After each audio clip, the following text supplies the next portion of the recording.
Bell भंडार आम्ही उचलणार होतो, तुम्ही तो का म्हणून उचललात? आता मराठ्यांची रीत आहे का बेल मराठ्यांची भंडार रीत आम्हा चांगलीच ठावकी आहे तान्हाजीराव. वय हर मोहिमेत तुमच्यासारखं सोनं कुठवर उधळायचं आम्ही? मातीमोल होतं आजवर ते सोनं राज. तुमची नावसाहेबांची दिठी पडली तेव्हा त्याला झळाळी आली.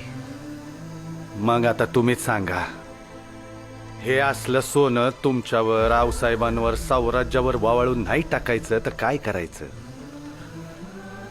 तसं असेल तर आम्हीही येतो तुमच्या सभेत. आपण दोघं मिळून ही मोहीम. माफी करा राज, माफी करा मला.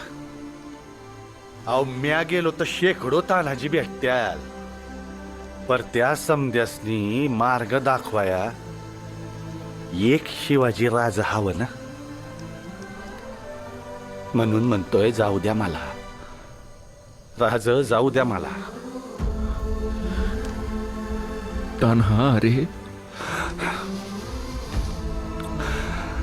जाऊ द्या राज.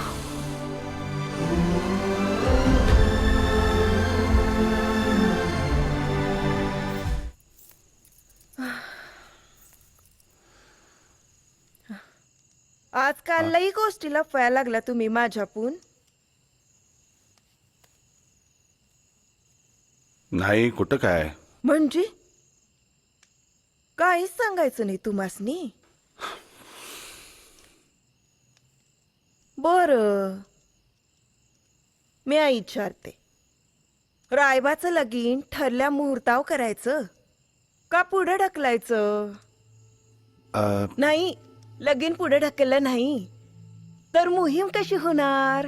अगं मी ऐकती परकी वाटते का व तुम्हाला? एखादी गोष्ट सांगाया तुम्हाला इकता विचार करायला लागतो या, आणि ती बी सौराज्याची गोष्ट. ज्या मातीतल्या आईनं शिवबा राजांसारखा आपला लियोग सौराज्यासाठी दिला, ज्या मातीतल्या आईनं बाजी प्रभूंसारखा आपला लियोग शिवाजी राजांवर ववाळून टाकला, ज्या मातीतल्या आईनं तुमच्यासारखा ईर शिवाजी राजांच्या संगती दिला, त्याच मातीतली आई हाय ना मग म्या. सौराज्यासाठी म्या पोऱ्याचं साधे लगीन पुढे ढकलू शकत नाही होय. असं बघू नका मायाकडं, उत्तर द्या मला. काय उत्तर देऊ बाय? तुला खरं सांगू का, आम्ही नाहीच लढत जुजात.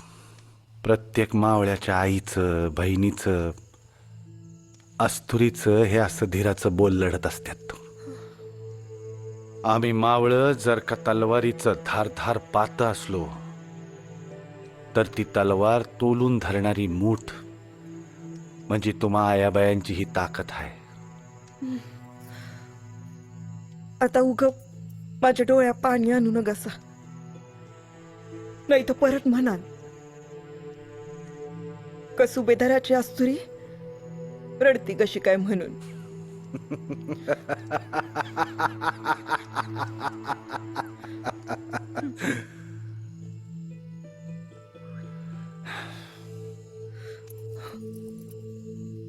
तुम्ही जाणार कंदी?